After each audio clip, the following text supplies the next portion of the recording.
Kapapasok lang po ng balita, may naganap na aksidente sa EDSA Pitwa Zone northbound po yan. No? Kaya tawagin natin si Vincent Izada ng MMDA. Good morning, Vincent.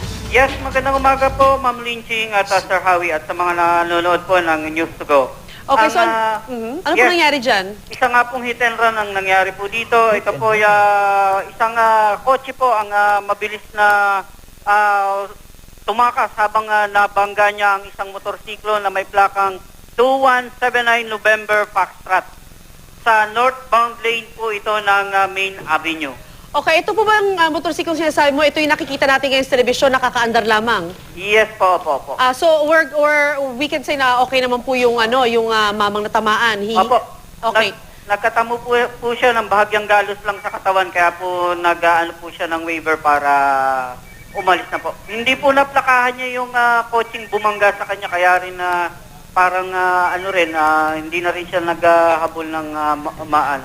Vincent, si Howie ito, no? Yes, Sir Howie. Nakunan kaya sa CCTV itong hit and run driver? Presumably may record po kami kung ng investigasyon ng investigador dito sa amin. So Pupuntahan matitrace nyo pa yan, hindi siya makakatakas basta. Apo.